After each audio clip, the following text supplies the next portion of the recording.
Hello friends, welcome to my channel গল্প পাঠ by শ্যাম। ভিন্ন ভিন্ন স্বাদের গল্প পাঠ শোনার জন্য অবশ্যই চ্যানেলটিকে সাবস্ক্রাইব করবে, আর গল্প পাঠ ভালো লাগলে অবশ্যই ভিডিওটি লাইক এবং শেয়ার করবে। চলো আর বেশি কথা না বলে আজকের গল্প পাঠ শুরু করা যাক। আজ আমি যে গল্পটি পাঠ করতে চলেছি সেটি সত্যজিৎ রায়ের লেখা নেপথ্যদেতের সমাধি। ডিসেম্বর 7। এইমাত্র আমার জার্মান বন্ধু ক্রোলের কাছ থেকে একটা টেলিগ্রাম পেলাম। ক্রোল লিখছে, সব কাজ ফেলে কায়রোতে চলে এসো। তুতান খাওয়ানের সমাধির মতো আরেকটি সমাধি আবিষ্কৃত হতে চলেছে। সাকারার 2 মাইল দক্ষিণে সমাধির অবস্থান। কায়রোতে কানার হোটেলে তোমার জন্য ঘরের ব্যবস্থা করে রাখছি। Wilhelm crawl. প্রাচীন মিশরের কোনো রাজা বা উচ্চপদস্থ কর্মচারী মারা গেলে মাটির নিচে ঘর তৈরি করে কফিনে তাদের মমি রেখে তার সঙ্গে আরও বেশ কিছু জিনিসপত্র পুড়ে দেওয়া হতো। এটা সকলেই জানে। মিশরীয়রা বিশ্বাস করত মৃত্যুতেও মানুষের জীবন শেষ হয় না, কাজেই দৈনন্দিন ব্যবহারের জিনিসেরও প্রয়োজন ফোরায় না। তাই খাবার জিনিস, খেলার জিনিস, প্রসাধনের জিনিস, গয়নাগাটি, আসবাবপত্র, জামাকাপড় সবই সমাধিতে স্থান পেত। এর মধ্যে অনেক জিনিসই থাকতো যা অত্যন্ত মূল্যবান, যেমন সোনার উপর পাথর বসানো অলংকার, সোনার তৈরি সিংহাসন পর্যন্ত মিশরের সমাধিতে পাওয়া গেছে। তুতানখামেনের মমির উপরে যে রাজার প্রতিকৃতি সমেত আচ্ছাদন ছিল তার পুরোটাই নিরেট সোনার তৈরি। পৃথিবীতে একসঙ্গে এত সোনা আর কোথাও পাওয়া যায়নি। এই সব মূল্যবান জিনিস থাকার দরুন সেই প্রাচীনকাল থেকেই ডাকাতরা সমাধি লুণ্ঠনের কাজ শুরু করে দিয়েছে। বর্তমানকালে খুব কম সমাধিতেই মূল্যবান কিছু পাওয়া গেছে। এর ব্যতিক্রম হলো তুতানখামেনের সমাধি। আশ্চর্যভাবে এই তরুণ সম্রাটের সমাধির উপর ডাকাতের হাত পড়েনি। 1922 খ্রিস্টাব্দে হাওয়ার্ড কার্টার যখন এই সমাধি আবিষ্কার করেন তখন সারা বিশ্বে সাড়া পড়ে গিয়েছিল, এই কারণে যে এই প্রথম একটি সমাধি পাওয়া গেল যার একটি জিনিসও খোয়া যায়নি। ক্রোল যে সমাধিটার কথা লিখেছে সেটা সম্বন্ধে ইতিমধ্যে কাগজে পড়েছি। এটা হলো আজ থেকে 3500 বছর আগের এক পুরোহিত ও জাদুকর নেপথ্যদেতের সমাধি। ইংল্যান্ডের লর্ড ক্যাভেন্ডিশ মিশর সরকারের অনুমতি নিয়ে এই সমাধি খননের যাবতীয় খরচ বহন করছেন। ভিন দেশের লোক খননের কাজ চালালেও খুঁড়ে যা পাওয়া যাবে তার একটা ভাগ মিশর সরকারকে দিতে হবে, এই হলো নিয়ম। এইভাবেই কায়রোর আশ্চর্য মিউজিয়াম গড়ে উঠেছে। খোঁড়ার কাজ চালাচ্ছেন তরুণ প্রত্নতাত্ত্বিক জোসেফ ব্যানিস্টার। সবেমাত্র একটা ঘর খুঁড়ে বার করার খবর কাগজে বেরিয়েছিল এবং তাতেই মনে হয়েছিল যে এই সমাধিতে ডাকাতরা কোনো উপদ্রব করেনি। এ খবর 3 দিন আগে কাগজে পড়ি। এর মধ্যে কাজ নিশ্চয়ই আরও অগ্রসর হয়েছে, যদিও এ ধরনের কাজ অত্যন্ত সময় সাপেক্ষ। আমার দিক দিয়ে এ এক সুবর্ণ সুযোগ। প্রত্নতাত্ত্বিক মহলে ক্রোলের যথেষ্ট খাতির আছে। সে যখন এই খোঁড়ার কাজে জড়িয়ে পড়েছে তখন আমারও কোনো অসুবিধা হওয়ার কথা নয়। এই লর্ড ক্যাভেন্ডিশ লোকটি যে মিশর সম্বন্ধে বিশেষ উৎসাহী তা নন, তার নানা রকম শখ। ইনি ইংল্যান্ডে বিশাল সম্পত্তির অধিকারী। বিভিন্ন সময়ে নানান ব্যাপারে ইনি পৃষ্ঠপোষকতা করেছেন। তার মধ্যে ব্রাজিলে এবং নিউগিনিতে 2টি অভিযানের কথা উল্লেখ করা যেতে পারে। জোসেফ ব্যানিস্টার সম্বন্ধে আমি শুধু এটুকুই জানি যে তার বয়স 35 এবং সে মিশর সম্বন্ধে একজন বিশেষজ্ঞ। আমি 3 দিনের মধ্যেই রওনা হচ্ছি। মিশর সম্বন্ধে আমার চিরকালের কৌতূহল। এই বৃদ্ধ বয়সে ছেলে মানুষের মতো উত্তেজিত বোধ করছি। December 12, Cairo. এখন রাত 11:30। আমি কানার হোটেলে 352 নম্বর ঘরে বসে আমার ডায়েরি লিখছি। গতকাল সকালে আমি কায়রো পৌঁছেছি। ক্রোল গিয়েছিল এয়ারপোর্টে। এয়ারপোর্ট থেকে শহরে ফেরার পথেই এই 3 দিনের খবর পেয়ে গিয়েছিলাম। এই সমাধিতে যে চোরের হাত পড়েনি তাতে কোনো সন্দেহ নেই। আসলে সমাধির প্রবেশপথটা কয়েকটা বড় পাথরের নিচে চাপা পড়েছিল। জোসেফ ব্যানিস্টার নেপথ্যদেতের কথা জানত এবং বিশ্বাস করত তার একটা সমাধি নিশ্চয়ই কোথাও লুকিয়ে রয়েছে। সে অনেক খোঁজার পর প্রায় হাল ছেড়ে দেবার মুখে একটা শেষ চেষ্টা দেখার জন্য এই পাথরগুলো সরাতে বলে। পাথর সরাতেই বোঝা যায় সেখানে একটা কিছু রয়েছে। একটু খোঁড়াখুড়ি করেই দেখা যায় যে সেটা একটা প্রবেশদ্বার। প্রবেশদ্বার মানেই যে সমাধির প্রবেশদ্বার, এই বিষয়ে ব্যানিস্টারের মনে কোনো সন্দেহ ছিল না, কারণ প্রবেশদ্বারের চৌকাঠের ওপর প্রাচীন মিশরীয় লিপিতে নেফ্রুদেতের নাম লেখা ছিল। ব্যানিস্টার এটা দেখা মাত্র ইংল্যান্ডে লর্ড ক্যাভেন্ডিশকে টেলিফোন করে।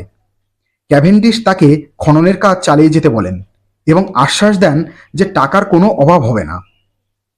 কাল দুপুরে ক্রোলের সঙ্গে আমি গিয়েছিলাম খোঁড়ার জায়গায়। ব্যানিস্টারের সঙ্গে আলাপ হলো। বেশ চালাক চতুর এবং খুব উৎসাহী। সে এখন চরম উত্তেজনা বোধ করছে।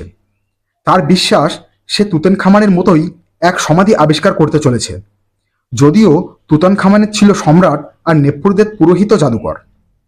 প্রথম যে ঘরটা খোলা হয়েছে তাতে বিস্তর জিনিস পাওয়া গেছে।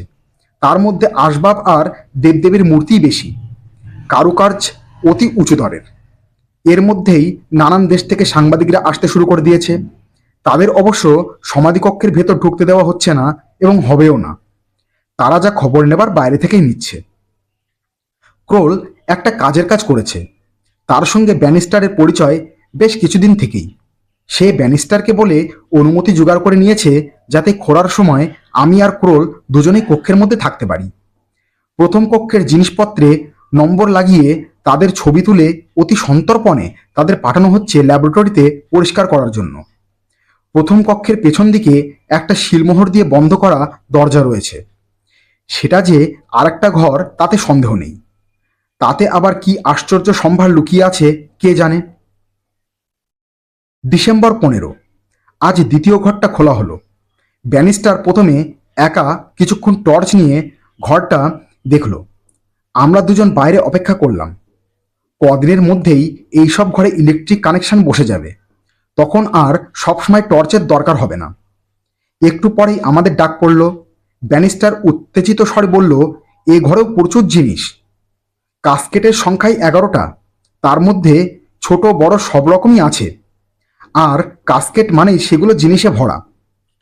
তুতানখামেনের সমাধির কাস্কেট বা বাক্স দেখেছি, কাঠ, হাতির দাঁত আর অ্যালাবেস্টারের তৈরি। বাক্সগুলোর বাইরে সর্বাঙ্গে অপূর্ব কারুকার্য। এগুলোও দেখলাম সেরকমই ব্যাপার। কিন্তু এছাড়াও কিছু জিনিস দেখা যাচ্ছে যেগুলো তুতানখামেনের সমাধিতে দেখা যায়নি। সেগুলো বেশিরভাগই কাঠ বা হাড়ের তৈরি। ক্রোল বলল, আমাদের ভুললে চলবে না যে আমরা কোনো সম্রাটের সমাধি দেখছি না। নেফ্রুদেত ছিলেন পুরোহিত জাদুকর। জাদু সংক্রান্ত অনেক কিছু জিনিসই এখানে পাবার কথা। আমাদের দৃষ্টি গিয়েছিল একটা বড় বাক্সের দিকে, অ্যালাবেস্টার তৈরি। ব্যানিস্টার বলল, এবার এটাকে খুলব, কিন্তু কাজটা অত্যন্ত সাবধানতার সঙ্গে করতে হবে। দেখতেই পাচ্ছ বাক্সটার চারপাশে হাতে আঁকা ছবি রয়েছে। তাড়াহুড়ো করলে সেগুলোর রং খসে আসতে পারে। এইবার ব্যানিস্টারের ধৈর্যের নমুনা দেখলাম। ছেলেটিকে যত দেখছি ততই ভালো লাগছে। আধ ঘন্টা ধরে পরিশ্রম করে একটিও নকশা স্থানচ্যুত না করে সে বাক্সের ডালাটা খুলল। তারপর তার মধ্যে টর্চ ফেলতেই দেখা গেল সেটা নানা রকম গয়না, ভাঁজ করা কাপড়, ছোট মূর্তি ইত্যাদি জিনিসে ভর্তি। টর্চের আলোয় একটা ব্যাপার দেখে একটু অবাক হলাম। বাক্সের ভেতরে কি একটা জিনিস যেন অস্বাভাবিক রকম ঝলমল করছে। সেটা সোনা নয়, সেটা যে একটা পাথর তাতে কোনো সন্দেহ নেই, এবং সেটা একটা গয়নার মধ্যে বসানো। আমি ব্যানিস্টারকে প্রশ্ন করলাম, ঝলমলে জিনিসটা কি বুঝতে পারছো? ব্যানিস্টার বলল, মিশরে প্রাচীনকালে গয়নায় সোনার সঙ্গে যেসব পাথর ব্যবহার হতো সেগুলো সেমি প্রেশাস স্টোনস, অর্থাৎ সেগুলো মহামূল্য রত্ন নয়। কার্নেলিয়ান, অ্যামেথিস্ট, অবসিডিয়ান এই সব জাতীয় পাথর। তার থেকে তো এত দ্যুতি বেরোয় না। তাহলে একটু ধৈর্য ধরতে হবে, বলল ব্যানিস্টার। তোমরা বরং বাইরে অপেক্ষা করো, আমি এই বাক্সের জিনিসগুলো একে একে বার করি। আর ভালো কথা, এই পাথর সম্বন্ধে যেন বাইরে কেউ না জানে, বিশেষ করে সাংবাদিকরা। আমরা দুজন বাইরে চলে এলাম। লাঞ্চের সময় হয়েছিল, কাজেই সেই কাজটাও সেরে নেওয়া হলো।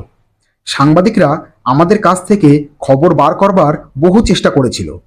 আমরা মুখে কুলু পেটে বসে রইলাম। ব্যানিস্টার না বলা পর্যন্ত আমরা কোনো কথা ফাঁস করছি না। আজ মনে হয় আর কোনো ঘটনা ঘটবে না, কারণ কাস্কেটের জিনিস বার করতে ব্যানিস্টারের সময় লাগবে। এই সাবধানতার ব্যাপারটা এখানে না এলে বুঝতে পারতাম না। শুকনো বালির দেশ বলেই এসব জিনিস এখনো রয়েছে। পৃথিবীর অন্য কোথাও হলে এতদিনে সব ধুলো হয়ে যেত। মিশর সরকার থেকে ডাক্তার আব্দুল সিদ্দিকী বলে এক প্রত্নতাত্ত্বিকও আজ থেকে ব্যানিস্টারকে সাহায্য করছেন। লর্ড ক্যাভেন্ডিশ এখনও ইংল্যান্ডে, তবে উনি বলেছেন খবর দিলেই চলে আসবেন। ডিসেম্বর 16। এর চেয়ে আশ্চর্য খবর আর হতে পারে না। কাল যে জিনিসটাকে কাস্কেটের মধ্যে চকচক করতে দেখেছিলাম সেটা হলো হিরে। হ্যাঁ, হিরে, যার সঙ্গে মিশরের সম্পর্ক ছিল না কোনো দিনই।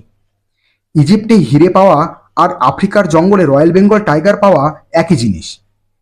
ইতিহাসের গোড়ার দিকে হিরে ছিল ভারতবর্ষের একচেটিয়া সম্পত্তি। বহুকাল থেকে ভারতবর্ষে হীরের খনিতে কাজ হয়ে আসছে। পশ্চিমে তখন যে হিরে গেছে সবই ভারতবর্ষ থেকে। বহু পরে অষ্টাদশ ও ঊনবিংশ শতাব্দীতে হিরে আবিষ্কার হয় দক্ষিণ আমেরিকার আর দক্ষিণ আফ্রিকাতে। আজকাল ভারতবর্ষে হীরের উৎপাদন কমে গেলেও কোহিনূর থেকে আরম্ভ করে যেসব বিখ্যাত হীরের নাম ইতিহাসে পাওয়া যায় তার অধিকাংশেরই উৎপত্তি স্থান ভারতবর্ষ। কিন্তু ইজিপ্টে হিরে, এ যে তাক লাগানো ব্যাপার। কাস্কেটের গয়নার মধ্যে যে হিরে পাওয়া গেছে তার অধিকাংশই মটরদানার সাইজের, দু একটা একটু বড়। সেগুলো সবই প্রায় সোনার মধ্যে বসানো। ল্যাবরেটরিতে এই হিরে পরীক্ষা করে দেখা গেছে এতে কোনো খুঁত নেই। পৃথিবীর শ্রেষ্ঠ হীরের সঙ্গে এর তুলনা চলে। কাঠিন্যে আর ঔজ্জ্বল্যে এই হিরে প্রথম শ্রেণীতে পড়ে। বলা বাহুল্য, খবরটা দাবানলের মতন চতুর্দিকে ছড়িয়ে পড়েছে। মিশরে প্রত্নতাত্ত্বিক খনন কার্যে এখন তাজ্জব ঘটনা আর কখনো ঘটেনি। কোত্থেকে এ হিরে এলো, কি করে এলো, সেটা কেউই অনুমান করতে পারছে না। ভারতবর্ষের সঙ্গে বাণিজ্যিক সম্পর্কের কথাও উঠছে, কিন্তু ৩৫০০ বছর আগে ভারতবর্ষে সোনা ছিল এমন কোনো নজির ইতিহাসে নেই। লর্ড ক্যাভেন্ডিশ খবর পাওয়া মাত্র কায়রোতে চলে এসেছেন। আজ আমার সঙ্গে আলাপ হলো। বছর ৫০ বয়সের সুপুরুষ ভদ্রলোক, এখন মহা ফুর্তিতে আছেন। এসেই আজ রাত্রেই একটা বড় পার্টি দিলেন কানাক হোটেলে, এই যুগান্তকারী ঘটনা সেলিব্রেট করার জন্য। মিশরে এখন ট্যুরিস্ট সিজন, তাই লোক হয়েছিল অনেক। এখনো পর্যন্ত হিরে সমেত ৭টা গলার হার আর ৩ জোড়া কানের গয়না পাওয়া গেছে। আরও অনেক কিছু পাওয়া যাবে বলে আমার ধারণা।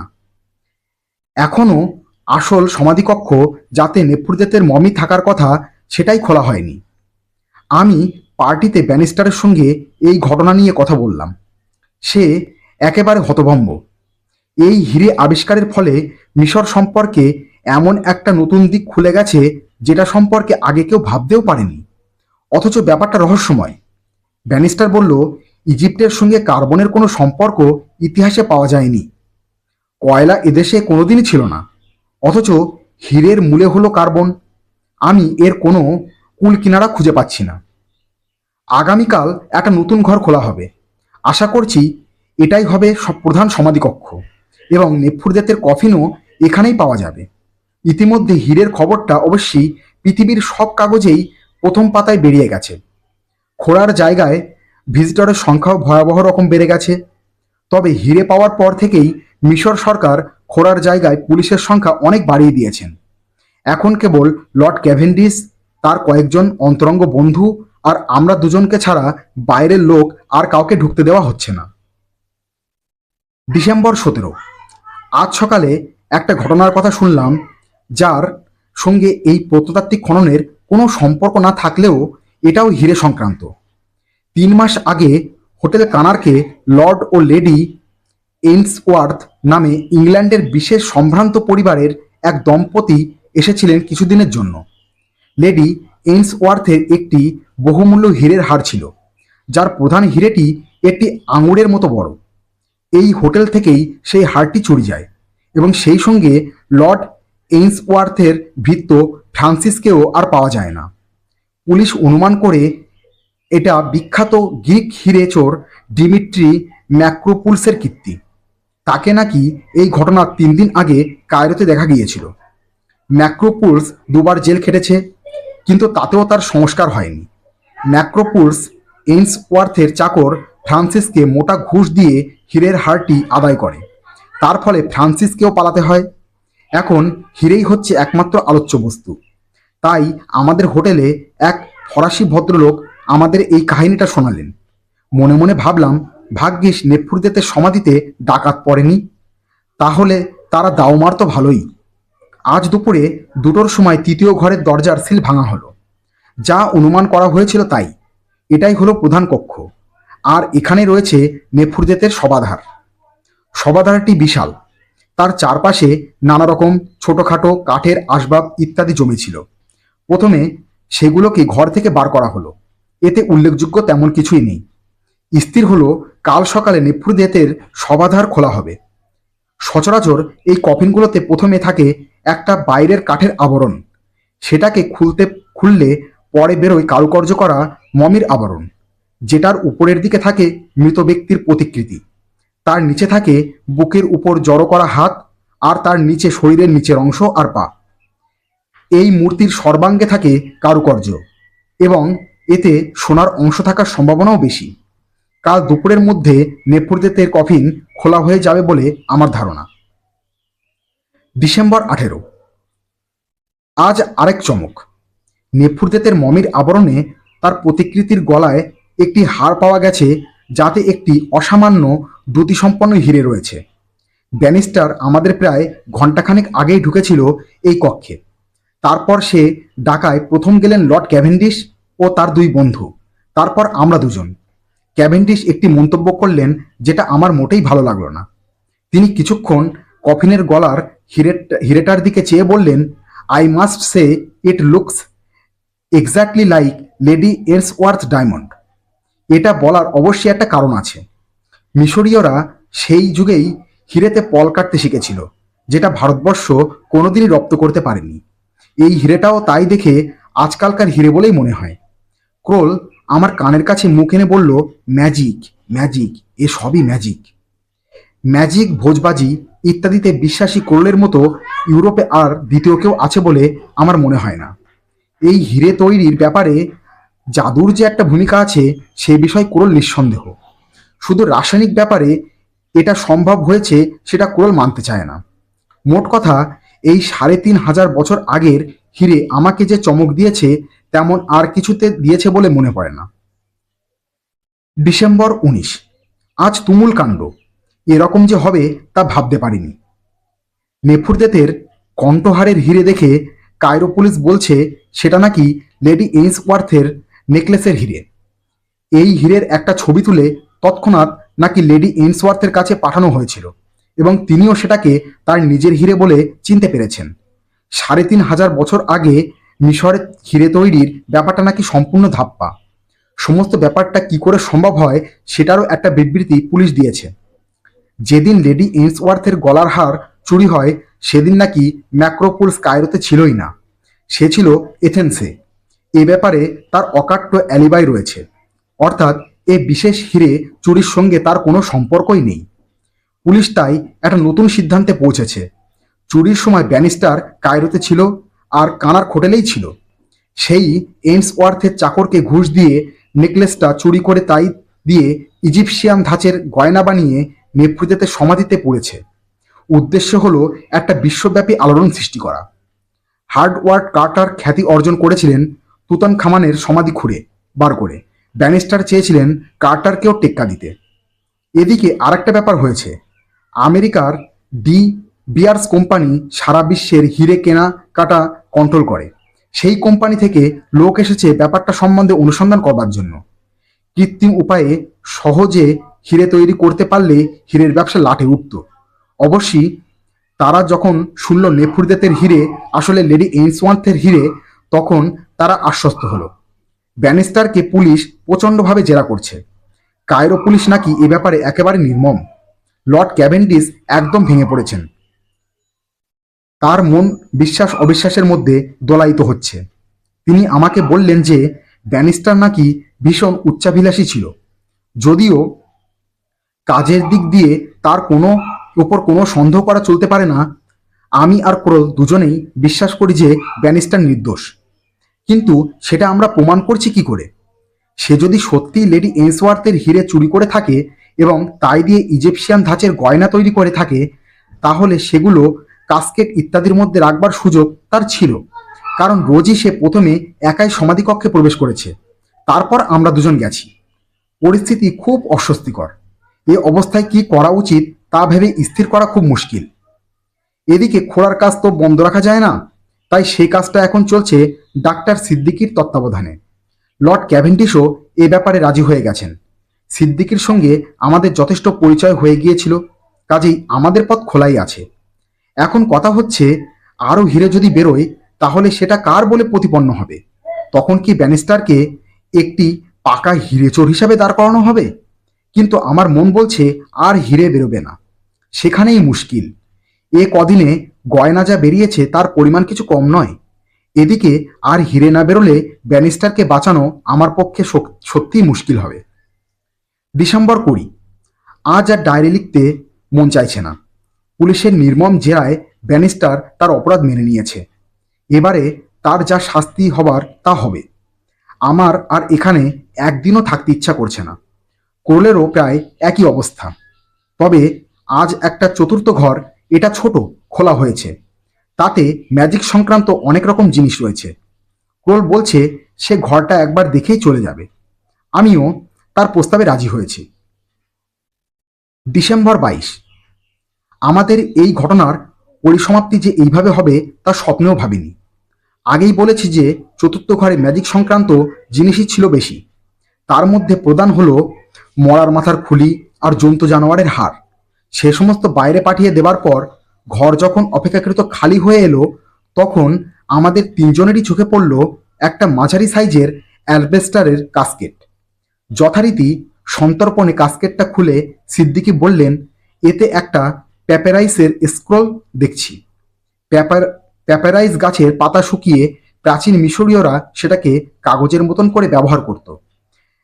প্যাপাইরাইস থেকেই ইংরাজি পেপার কথাটা এসেছে। এই প্যাপাইরাইস পরপর জুড়ে তা দিয়ে একটা লম্বা কাগজের মতন তৈরি করে তাতে কলম দিয়ে লিখে সেটাকে পাকিয়ে রাখা হতো। সেরকম পাকানো কাগজকেই বলে স্ক্রোল। এই স্ক্রোল অতি সাবধানে খুলে টেবিলের উপর পেতে তার উপর একটা কাচের শিট চাপা দিয়ে প্যাপারাইসের লেখা পড়া হতো। বলা বাহুল্য, এই লেখা হলো সেই প্রাচীন মিশরীয় লিপি, হিয়েরোগ্লিফিক্স। এই ভাষা সিদ্দিকি, ক্রোল এবং আমি তিনজনেই পড়তে পারি। 3 ঘন্টা লাগলো এই প্যাপারাইসকে সমান করে বেছাতে।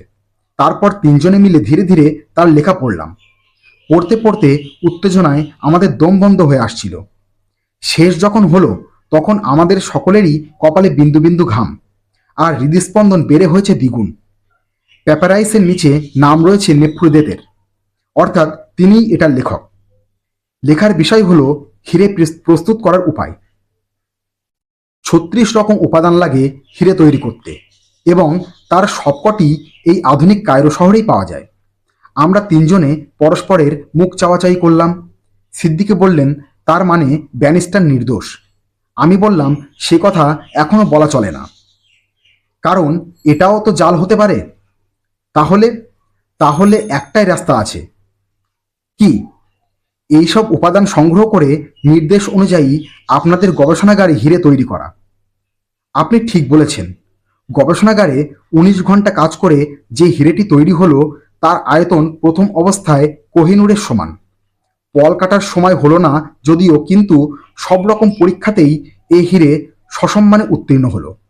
পুলিশ দেখলো যে হিরে, লর্ড ক্যাভেন্ডিশ দেখলেন, এবং সবশেষে দেখলো ব্যানিস্টার। তার আনন্দাশ্রু দেখে আমারও চোখে জল এসে গিয়েছিল। ব্যানিস্টার মুক্তি পেল। পুলিশ আবার লর্ড এইন্সওয়ার্থের চাকর ফ্রান্সিসের খোঁজ করতে শুরু করলো।